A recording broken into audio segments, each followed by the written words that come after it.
Hi, everyone, and welcome. My name is Jessica Greco, and I wanted to thank you for attending today's webinar. We have a really engaging session planned for you, but before we begin, I do have a few housekeeping items to review to ensure a smooth session. First, the session is being recorded. A link to the recording will be available for you a few days after the webinar and will be shared with you via email. Second, all attendee lines are muted to avoid any sound, feedback, or interruptions. If you are having technical difficulties during the webinar, please use the chat box to communicate with me, and I will try to help you resolve your issue. Third, there will be time for a Q&A session following the presentation. If you do have questions, please feel free to enter to me in the chat box at any time during the presentation. And then finally, stay on the line once the webinar is finished. You will be able to download a copy of today's presentation. Now, without further ado, I would like to introduce you to today's guests. Joining me is Joe Traggart. Joe is the Director of Product Management here at EBSCO, and also joining us today is Andrew Nagy. Andrew is the Director of SaaS Innovation here at EBSCO. I am now going to pass the presentation off to Joe. Joe, take it away. I will. All right, let me just share my screen and we will start. So let me give you my own hello, everybody. Joe Traggart. I've been with EBSCO for about 16 years in a variety of roles, but the majority of that has been in product management. And specifically, the product management I'm focusing on is around the development of our user interfaces and working with end-using groups to deploy those interfaces in their workflows.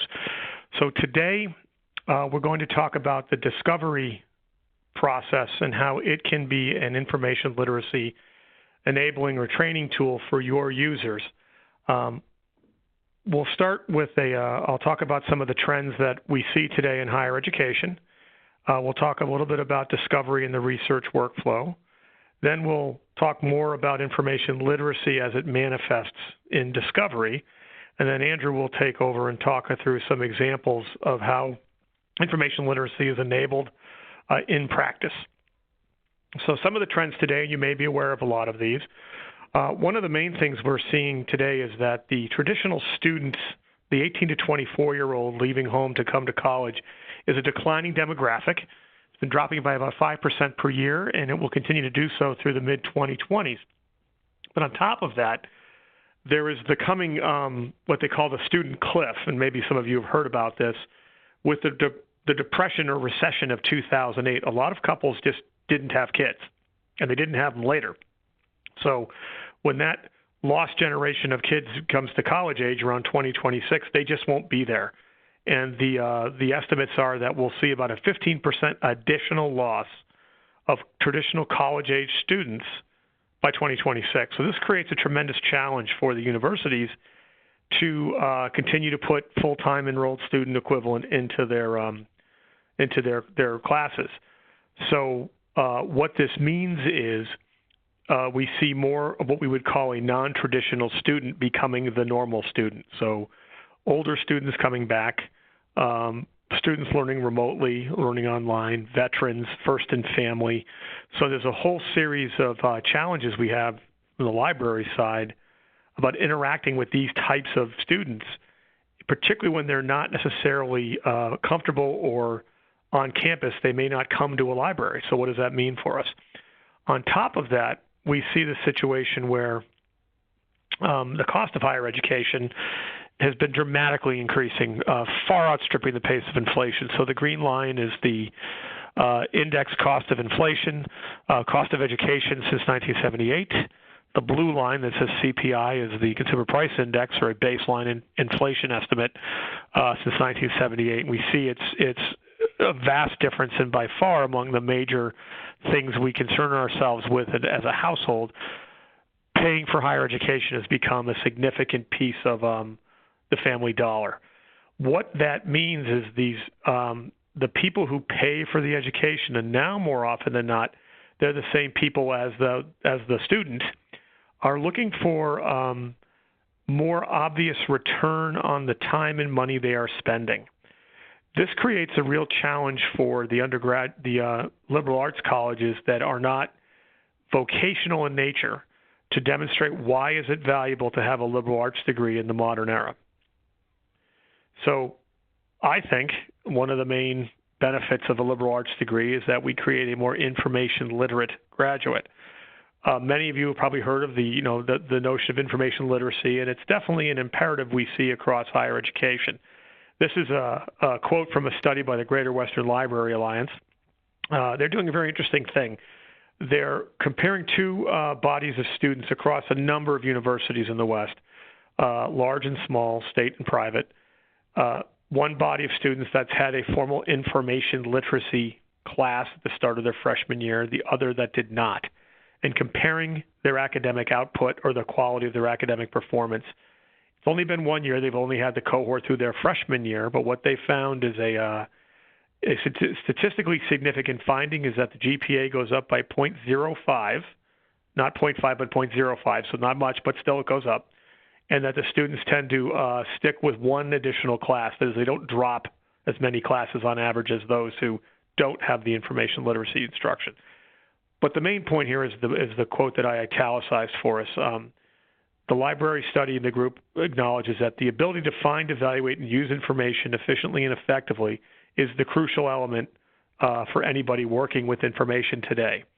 So the librarians get it. I think we all appreciate it, but it's definitely interesting to see that they're stating it directly here. At the same time, it's equally understood by the professional sector that new graduates coming out of college should be more information capable than they are. This is a quote from a past president of the Bank of Montreal. I like it because he basically dives right into the question. In his first sentence, he essentially says, if you want to be successful, you need to acquire a high level of information literacy. Enough said. This is just a typical take from a manager in a corporation that says, I need my people to be able to work with data because we're essentially in an information age. Good news is the ACRL has defined information literacy in a framework, and you probably a lot of you have seen this before. It's off the website. 5-step process to conducting research in an information literate way. And I won't read the steps to you, but this is the flow that one will follow as they conduct research. The interesting question is the other side of the information literacy education or skills transfer group in a university are the faculty. So the question becomes, what do the faculty see as the key elements of information literacy teaching? So the AAC&U, the American Association of Colleges and Universities, which is largely deans, department heads, and faculty, they've adapted a series of initiatives to improve liberal arts education. It's called the LEAP Initiative, which at the bottom, as it says, it's the liberal education in America's promise. So they're focusing on proving the value of liberal arts education today. They have devised a series of 16 literacies. It's called the Value Initiative. So these 16 literacies or rubrics are, as it says, valid assessments of learning in undergraduate education. They have an information literacy rubric. It is, as you can see, essentially lifted from the ACRL's definition. The good thing is what it means is that the two main parties that would be the teachers of information literacy, the librarian and the faculty, have converged on what they think that means. So hopefully, there's more effective transfer of the skills because both groups that would ever talk to the student about it agree on what it means. However, there's a challenge, and that is that in the corporate space, the employers are not seeing this yet. They don't see the new graduates coming out with the skills they want. So the National Association of Colleges and Employers, which is just what it sounds like, a group of colleges and the people that hire the kids coming out of college, surveyed employers and asked what are the top skills they want the kids to know how to do when they come into workplace. The top 5 skills, in my opinion, are all information literacy related. They're all listed here. They want the kids to be able to do these types of things which relate to working more effectively and responsibly with information. On the other hand, Dr. Head, who has been doing this research, I believe, at Syracuse right now, Project Information Literacy, it's been going on for over a decade. One of her occasional papers from 2012, where they looked specifically at how college graduates solve information problems in the workplace. So what do they do when they get to work? And they surveyed managers to say, well, how well do you think the kids do? And this is the top 4 things that the managers wanted that they noted the kids did not do well. So here are the things that the kids don't do well that are most important to the managers according to Project Information Literacy. They look an awful lot like the top 5 things that were on the previous slide that managers value. So what we call this is the information literacy gap. One more look at these numbers. The AAC&U, once again, does a biannual survey of employers to see how well incoming graduates perform in the workplace. This is the most recent survey from 2018. And if you look on this list on a scale of 1 to 100, the gold buttons are how important that skill is for employers. So, for example, critical thinking is 78% important on a scale of 1 to 100. The blue dots are how well these managers think these new graduates perform in that function. So, and the same thing, the managers think that the new graduates are only 34% effective at critical thinking. The difference between how well they want them to be, 78%, and how well they think they really are is the gap. So this is an information literacy gap presented as numbers. And for your convenience, I've highlighted in red 3 of the factors that the managers noted, which I believe are information literacy related. Again, to show that while the faculty and the librarians agree what information literacy means, it doesn't seem to be getting to the kids yet. So what does it mean for all of us? So we look at the alternative, which is Google. And while we'd like to think Google doesn't consider itself in an information literacy space, from what I see, they are. So this is a basic search I did on Google for Labrador. Typed in the word Labrador. Google offered these responses to me. The first thing they do is they present you a graphic, which is the box on the right, which presents a quick view of what they think the results are that I'm looking for. If this is not what I want, say I was looking for the province, the region of Labrador in Canada, I would immediately know that I had to revise my search because what I'm getting is dogs. Also, if I scroll down to the middle of the screen, they're giving me some prompts. Or if you didn't like the search you typed, other people who've searched on this thing, this is what they've typed in. Does that help you? It's a suggestion that helps me to go, to deeper into the content. If I continue to scroll down, which becomes this next screen, Google then presents a series of other search options. Dog breed is another facet around dogs.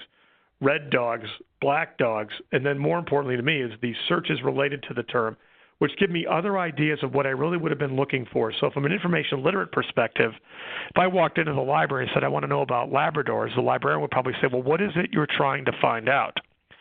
And I might then mention that I'm really looking to buy a dog, and the librarian would tell me, okay, here's information you can look at about purchasing dogs and what's involved with dog ownership. And that's the benefit of speaking to a librarian, but unfortunately a lot of the students don't take advantage of that. So where are we at? And the summary of this is that the traditional student body is changing. The cost of education are going higher.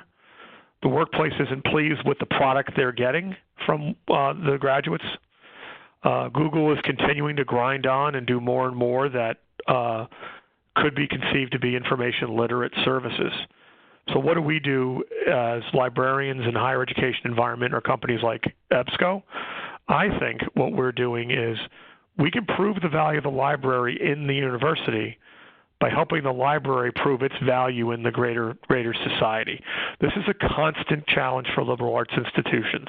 However, in this day and age, if the university can demonstrate that it is promoting and creating information literate graduates, that should enable the university to prove why a liberal arts degree is still a thing of value, and in fact, maybe even more valuable than ever before. We see the thing to do is to collaborate with librarians, such as yourselves, to promote information literate outcomes for our users, your users, our end user, but your students, and to be able to help you to demonstrate that information literacy gain, both to the students, they know why they should come to the library materials and not just go to Wikipedia, and also to the university leadership to promote why the library should be, even more supported, not less. So change gears a little bit now and look at discovery as it relates in the research process today. So, as you know, EBSCO serves a variety of researchers in a variety of markets, corporate government, medical, et cetera. Our largest space where we focus is the academic market, and we see, among all the many information uses in academia, here are 4 of the typical, I'm going to call them research workflows, that we at EBSCO support. So we're familiar with these flows. Simple lookups, the graduate or faculty doing more in-depth research to add to the body of knowledge, whether it's dissertations or theses, or just a simple, not simple, but a scholarly article. Faculty actually querying the databases to utilize content in their syllabi. And then one of the biggest use cases, which is your undergraduate doing a term paper or some other research assignment explicitly required in their course. And that is, I'm sure, by far and large, what most undergraduates are doing is they're coming in looking for their 4 peer-reviewed sources to cite properly in a term paper, that kind of thing. So let's look at that big use case first, the undergraduate doing the research assignment. Let's talk about how discovery and these things fit in there. So I took the basic research workflow if I'm looking up a term paper. That's these bulleted points that are on the left. And I just said these are the main steps a student takes.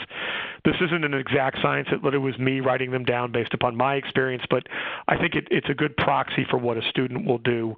And we do, in fact, research this. I just summarized it a little bit shorter here. And I mapped that against what the ACRL framework is, and you can sort of see how each of the steps of the process maps against an ACRL step. Then I said, well, how does information literacy fit into this? So I added a third column, which is the gold column here, which is where we see information literacy enabling, or information literacy tools, if you will, appearing within the discovery process. So one of the key things we see is the ability to help a student conduct a virtual reference interview when the librarian is not able to do so because they haven't come to you. So you don't know what they're looking for yet. So we try to provide some prompts and cues that will help a student to determine whether they've created the right query, and if they're seeing things they don't like, perhaps encourage them to revise that query, which means translating back to revising the search question. And Andy will show you some ideas on how we're doing that. Some simple things we also provide. The act of relevance. We rate everything by relevance if you pick that thing. That's a very obvious and immediate way for an end user to decide what is the most effective content to be returned. It's the most relevant content. We make it easy for users to create new searches if they're not seeing what they want, or to modify existing searches, which is the incremental adjustment of my research, of my search query, to, in theory, better match my search queries to my research question. In the same way, if you're trying to, limiters and expanders will also help you to do that, limit to a certain content type or all things in this topic area, et cetera. Another thing we'll do is, akin to that, give me a map of the results. We try to create different ways to view content results, different levels of content being applied to them, to enable the user to more quickly assess whether what they searched is what they want. Then, of course, there's a series of customizations that can be done, and Andy will show you several of those, that just move the process a little further with the collaboration of the librarians to present the content in a context that makes sense to a particular user community, say nursing students or engineering students, et cetera. When you talk about using content in the system, in your work products, we help you do things as simple as saving citations the proper way, or exporting records to a bibliographic manager for use within a larger research project. Perhaps the faculty demands to see your bibliographic records in the manager. We make that process as well. And then one of the biggest questions is, am I using this stuff ethically and legally? Well, one of the things EBSCO prides itself on is all the content we provide. We've cleared all the rights for you on behalf of your end users. So anything that's in there, students can use or end users may use, knowing with the satisfaction of knowing that it's legally compliant. And that includes even getting into things like if we get other countries like GDPR, which is a European Union standard for data protection. So there's lots of things we can do in that regard as well. So I don't want to take too much of Andy's time, but I wanted to just say this is the basic overview of how we see information literacy enablement factoring in discovery as it applies to academic research. So with that, I'm going to stop and turn it over to my colleague. Great, thank you, Joe. And Andrew, you are good to go.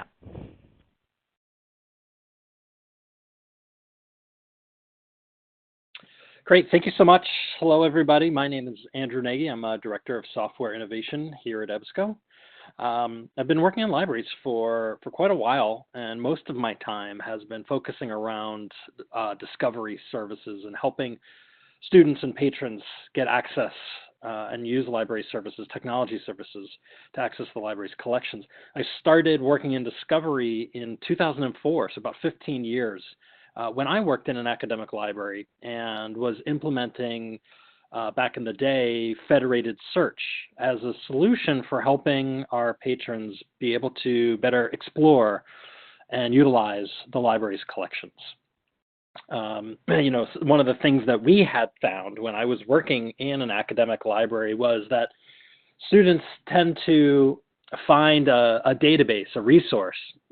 In today's age, it's clearly things like Google and Google Scholar. But they find a database that has helped them a little bit, and they tend to use that for all 4 years of their college experience. And we want to make sure that patrons are able to explore and find materials that help support their research, no matter where that content lives. And that's why discovery services are so important and so helpful to help support information literacy, to help support ensuring success with patrons, with our students. So to that end, what I'd like to do is show some scenarios about how discovery services have really impacted and supported the research process for undergraduate students. And I'm going to do that by showing a few live examples of EDS implementations. And so what I'd like to do is start here with University of Florida Library's implementation. One of the things that you'll note, and I think you'll see this with all of my examples, is how compelling it is to put the discovery search box on the library's homepage and make that so easy to support library patrons using the library's collection. It's generally very difficult for libraries patrons to be successful when they have to navigate these very large and complex collections. That's why we see things like Google and Google Scholar being so successful or so useful with patrons, is because it's so simple. And so if we can make something that's easily as attractive, simple to use and adjust to, then library patrons will have a lot of great success. So putting that search box front and center really makes that impact. What I'd like to do here is just run a few searches and see a few examples and kind of walk through that scenario.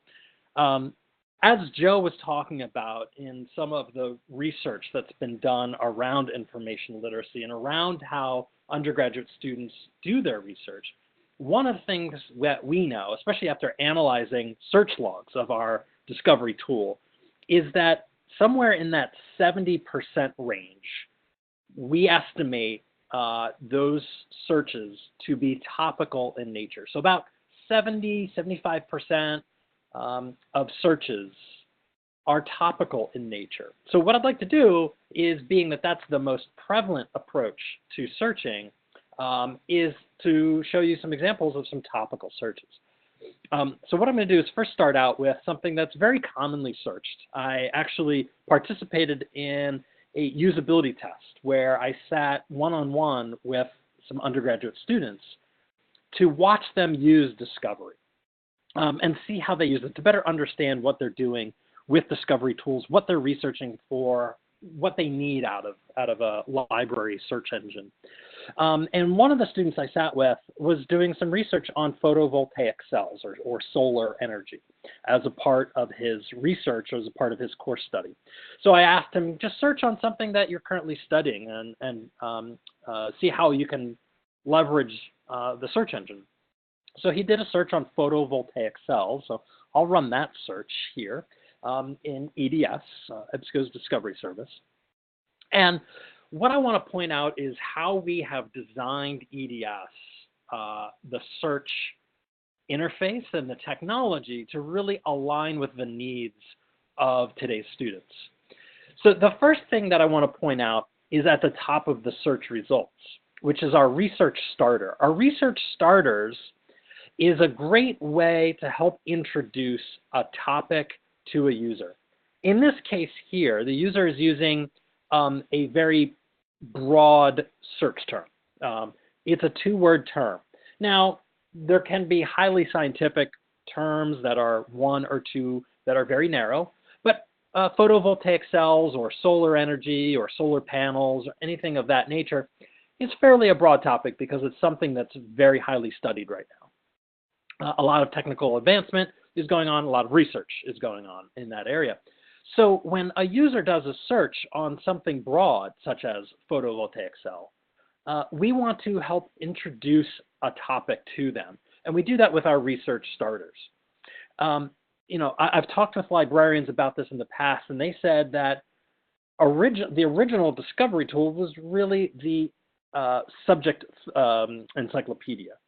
That during a one-on-one session with a student, they would go to the subject encyclopedia, look up the topic, and get that high-level introduction into the topic, and that would better help frame their area of study. Another thing that we've done on top of the research starters is also with our autocomplete. So as I'm typing in photovoltaic cells or cell, it's going to start to give me some other popularly searched terms related to what I'm typing in. So I typed in photovoltaic cell. That is a popular term, but also photovoltaic cell efficiency is another commonly searched phrase. So you can see how as we start to add terms to the user search, we're getting a little bit more granular, we're getting a little bit more focused. Maybe the user found the phrase efficiency from the research starter. So if I were to click on the research starter, this is an encyclopedia entry that is built within the EBSCO Discovery Service environment. If I were to click on that, I would be able to read the entire encyclopedia entry. EBSCO's Discovery Service has over 85,000 research starters. These are individual encyclopedia entries around a specific topic. This is really helpful in helping to frame the user's research. But after the research starter, if they want to find some more granular items, you can see that the Discovery Service brings back a very wide array of content. You can see here there's a book in the library's catalog called Photovoltaic Cells. So we want to make sure that if there's something in the library's catalog with that name, that we bring that to the top. Maybe this is a known item search instead of a topical search. We're not exactly sure what the user is looking for here, but most likely they're looking for information about this topic. You can see that we're also bringing back scientific academic journal articles, newspaper articles, conference proceedings, all sorts of information.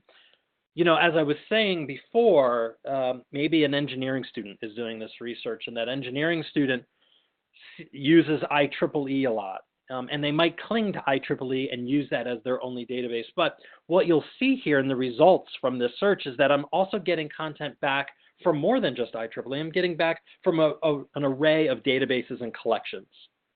And this helps to support or grow this user's knowledge of the library's collection. Hey, there's more than just IEEE, which might help my research. I can use Academic Search Premier. I can use some of the other databases and services that the library subscribes to or makes available to me. But also, we want to make sure that more than just the library's catalog is coming up, more than just the databases are coming up, but the complete library collection is being searched. And you can see another great example here where we've brought in materials from the university itself. This might be content that professors at the university are researching or publishing. This could be preprint articles. This could be research data, all sorts of information. Maybe the student could find content that was published by her professor as they go through the process of using Discovery and exploring that. These are things that the user may have never thought to search before. You can also find content coming back from open access collections, not just the university's publications, but also open access content, things that the user may have never thought to search beyond the library's collections, but all the other highly relevant, very useful collections that the university really views as being a part of their full collection. So being able to explore and connect to all of these different resources can really make a huge impact in the success of the student's research, and could also highly tailor the experiences, because now they're using unique materials from the university that really makes a difference in their education. And this can be really, really beneficial to the user's experience and to their research process. But I want to walk through a number of examples. There's plenty more that I could show and talk about EDS and this experience here, but I want to show some other examples that ties back to what Joe was talking about how important that information literacy is and how we can better support our students to be more successful. Switching over to another university now, just to walk through another example. What if a user is looking for a very specific type of material? Maybe it's a known item, like a book on the shelf or a journal title. When I was doing my master's program, one of my professors from one of my classes instructed us to say that we can only ever cite one specific journal that was highly relevant to the course, the topic of the course that I was taking at the time. He wanted all of the materials, all of our research to be based off of things that were published in this specific journal. So it'd be great to be able to go to the library's homepage and type in that very specific journal that I need to use for my research. So maybe they're using the journal Nature, right? And so if I run a search in Discovery for a very specific journal title, you see that when I get the results back, I want to be able to understand how I access that journal, but also through the power of EBSCO's Discovery service, we can also provide them the ability to create a new search within that publication. So now I've found that publication, that title, and now I can do a search within that title. I can find individual articles within that title that are relevant to the research that I'm doing. But maybe it might also be beneficial to know the breadth of the library's collection. How much access do they have? Also help them understand that this publication can be found in different databases. So you can see how this university has exposed that information to their patrons in a bit more of a customized way. Here you can see that the journal Nature is actually referenced in a number of different in different databases, and has different levels of coverage. But I also have the ability to search within that publication by typing right within the search box.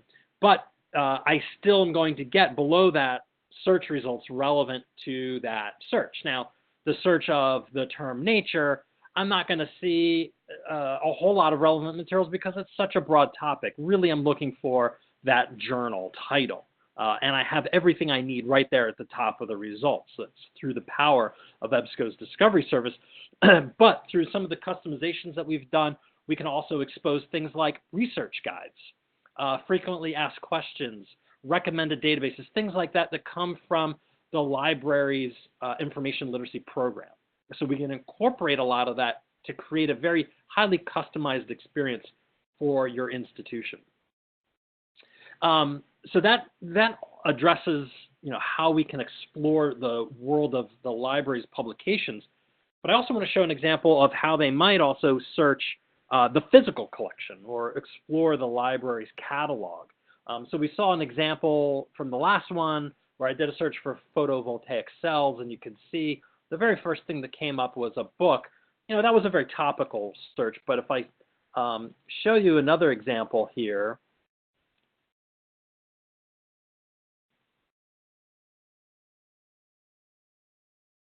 Sorry, one moment here while I switch my examples. I want to show you another example where I might do a search for a known book. I want to get access to this item. Maybe I want to place a hold on it. I want to make sure that I can get it. So here at another university, I typed in the name of a very popular book that is found in a lot of academic libraries. It's a book called The Kite Runner. You've probably heard of it. And so when I get those set of search results, I want to make sure that the thing I'm looking for is the very first search result. I want to make sure that I can get right to it and also see if it's available and maybe even place a hold directly on it. So you can see that this library, once I did that search, has a copy of this book and it is available. I have the location information. I have everything that I need to get access to this book. But you can also see that they also have an audiobook as well available. So I can get access to that. But then if you keep scrolling, now I start to get materials that talk about and reference that book, which might be highly relevant for a literature course. Maybe we're studying this book. I want to read the book, but I also want to see what other people have written about this book and the topic that is exposed in this book, and get different perspectives. So I can do all of that just with one search and get access to all of this really relevant, really supportive material right from this tool. But I can also get access to the book as well. And you can see, because it's such a popular topic, this book, we even have a research starter on it as well too. So you get another encyclopedia entry that talks about just about this book and the topic that it exposes and discusses. So another great example, again, where libraries are putting the discovery search box front and center on the library's homepage. And what happens is users are searching on all sorts of things. We know the most common use of that is topical in nature, but they're also searching for other things. They're searching for books and journal titles and known items are great examples, but other types of searches as well. One of the things that Joe mentioned as well that we found in our research, and Allison Head in her research from Project Information Literacy and other projects and research studies of how students work with the library's collection, one of the things that we very commonly see is that the user will type in their search into Google and see what Google brings back, what sort of high-level information that they can use. And one of the things you'll notice is Google loves to put Wikipedia at the top of the search results. So students have become very familiar with that. They click on that Wikipedia article and they've been trained to go right to the bottom of that Wikipedia page, that entry. And at the bottom there, they have their citations that backs up all of the content in the article. And that is a great way for these students to get those 4 or 5 citations that they need to back up their research. So they might go and get access to those articles. They might read those articles and help use that to frame or support their research that they're doing. So one of the things that we've also started to see in our search logs is students are actually copying and pasting those formatted citations right into the search box, and they want to get access to that article. So here's an example of some technology that EBSCO has built into our search engine to make sure that if somebody has a formatted citation, maybe it's from a colleague, maybe it's from Wikipedia, maybe it's from a scholarly article, that they grab that citation, they want to get access to that item. So if I copy and paste a formatted citation into my search box, what EBSCO is going to do is detect that this is a formatted citation, automatically parse it apart, and behind the scenes run an advanced search for the user to ensure that the very first thing in the search results is a link to that article. So you can see here, I pasted in a formatted citation, and I was able to get a link right to that article. So now no matter what the user is putting into the search box, whether it's a topic, whether it's a known item, whether it's a formatted citation, or whether it's something as esoteric as what are the library's hours, or where are the bathrooms? You might laugh at this, but we see that coming into the search box, and we want to make sure. And these are all things that we can do with EBSCO's Discovery Service. We can highly tailor it for your institution to ensure that no matter how the patron searches, they have great success. Just one more example that I want to show you, and this is last but definitely not least, I think probably actually the most important feature that we've built into EBSCO's Discovery Service that really helps to make sure that our discovery can really be helpful to patrons. So we talked about the success of information literacy, but one of the things that we know is that as Discovery indexes content directly from the publisher is cataloging or assigning subject headings to the content from those controlled vocabularies. Controlled vocabularies help to define the appropriate terms, and they associate those appropriate terms with the content. Each controlled vocabulary can vary and be different. There might be synonyms from one controlled vocabulary to the next. If you think of maybe ERIC versus MESH versus Library of Congress, there's going to be overlap, and in that overlap, those terms might not be exactly the same. So what we've done at EBSCO is we've created a mapping between all of those major controlled vocabularies that are in our world to help tie them all together, so that when a user does a search, we can help to expose the content no matter how the user is searching. My favorite example is Library of Congress subject headings, their subject heading for World War II. So that is, in Library of Congress subject headings, World War, 1939-1945. Now we know that our users are not looking for World War II materials by typing in World War, 1939-1945. They're searching for World War II because that is the common terminology, but it might not be the correct terminology. A great example of this is Lou Gehrig's disease. So a very scientific term, a very important phrase that represents a disease. It's a very common phrase. I apologize. It's a very common phrase. So somebody might be looking up information about Lou Gehrig's disease, but in scientific literature, we don't use the phrase Lou Gehrig's disease. That's just the common terminology. So when I do that search, what our Discovery Service can do is identify that the phrase that the user typed in is actually a synonym or an equivalent term to some of the subject headings in some of the various controlled vocabularies. Now, in the MESH controlled vocabulary system, they use the term amyotrophic lateral sclerosis, or ALS, to represent Lou Gehrig's disease. So the scientific publishers who are producing this content, they associate the term amyotrophic lateral sclerosis to any content that is about Lou Gehrig's disease. So if a user were to do a search in a traditional system, and they were to search for Lou Gehrig's disease, they would not find all of that highly scientific medical literature. They might find some, but not all of it, because they're not using the right search terms. With EDS, we identify that there is that discrepancy in what the user is searching to how the publishers are noting their content. And we build that bridge automatically behind the scenes. The user doesn't even know that we're doing that. And we're bringing in matching results relevant to what the user has searched for.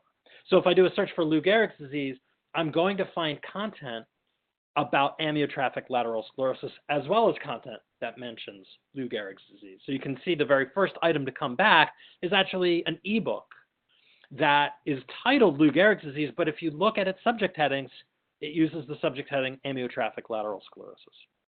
So we're able to leverage a mapping between all of those different vocabularies, all of those different terms where there is a match, and ensure that the user can truly discover content, not only across all of the library's collections and all of the different silos, all of the different databases, but really across all of the different ways that it might be cataloged or tagged with the different controlled vocabularies. So we want to be able to help support the user. We want to be able to correct the user, but also help to educate the user that really the terminology or the official term for Lou Gehrig's disease is actually amyotrophic lateral sclerosis. We want to help to educate them about that. And that's why we also have the research starter at the top of the page to help educate the user about this topic, but to also bring back highly relevant content, no matter how the user is searching. So I think that's a really critical aspect to how users can be more successful with the library's experience, with the library's tools, by exposing them to all of this different relevant content. So I'm going to end my part of the session there and hand it back to see maybe we can answer a few questions if there's anything out there. I hope that this was really helpful for everybody. Thank you, Andrew. We do have two questions. If you have any questions for Andrew or Joe, please feel free to enter them into the chat box right now, and I can facilitate asking your question for you. So this is, Andrew, I'll probably defer to you because this is about research starters. The question is Research Starters pre-configured in EDS? Is this an additional feature that you have to purchase? So just some clarification on, I guess, how research starters are implemented and set live in EDS. Yeah, thanks. That's a great question. And this is something that I think is really fantastic about the EBSCO's Discovery service is we include this content automatically with a subscription to EBSCO's Discovery service. It is essentially almost a subscription to an encyclopedia or a database of encyclopedia content, because what you're doing is you're getting access to over 85,000 entries. These are commercially produced citations. You can see this one actually came from McGill's Medical Guide. If I flop back over to another one here, you can see this one is from the Salem Press. So these are commercially produced, citable encyclopedia entries, but the over 85,000 entries comes complimentary and already set up and configured with EBSCO's Discovery service. So it's a really nice benefit to why you would want to expose EBSCO's Discovery service to your users, because you're helping to also educate them more thoroughly on the subject areas that they're researching. It's that more supportive content that they might need when they're just starting out their research. Great, thank you. The next question I have, Andrew, it may fall to you again, is talking a little bit about EBSCO Discovery Service and integrating within the LMS. So I guess just kind of an overview of how that works, and maybe just some examples of any compatible LMS applications. Yeah, perfect. That's another great question. It's something that we didn't include in today's presentation, but I'm happy to answer that question and could go more in depth offline as well. So EBSCO does have an add-on solution or an add-on product for EDS, and that is called Curriculum Builder. Curriculum Builder allows content from EDS to be seamlessly integrated into a learning management system. And we also support all of the top major LMSs out there, all the learning management systems out there. These are things like Blackboard, Moodle, Canvas, Desire to Learn, all of these big popular learning management systems that are out there. We integrate in with that through our Curriculum Builder product. What that allows the users to do is essentially for a faculty member to essentially create reading lists. So a faculty, a professor, or administrator can grab content right from EDS and directly bring it into a reading list or a course page within the learning management system. And Curriculum Builder ensures that that link always works. So we ensure that that link stays up to date and is managed. No longer have to worry about dead links because something changed or a session variable was copied and pasted into the URL. We remove all of those headaches and make sure that the link is consistent and always works from the learning management system. It includes things like a proxy prefix or things like that. So it's all of that is taken care of. Makes it really easy for faculty and administrators to bring content from the library via EDS right into the learning management system. And that is available through our Curriculum Builder product, which I'm pleased to say is very nominally priced. It has a very low cost, but it is an additional cost to bring that in to the university to do that integration with the EDS and the learning management system.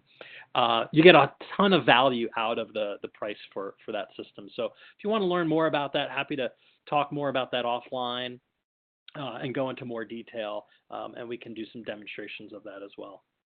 Great, thank you. So it looks like those are all of the questions that we have today, so we can actually wrap up this session early. So I wanted to just thank you for those who have joined us and attended the webinar. I hope that you found the session engaging and informative. And then also a big thank you to Andrew and Joe for taking time out of their day as well to present their insights. As I mentioned at the beginning of the webinar, please stay on the line. You will be able to download a copy of the presentation today. Once again, thank you for joining us and have a great day. Thank you, Andrew, and thank you, Joe. Yeah, thank you all for joining. Thank you. Great. Take care. Bye. Bye.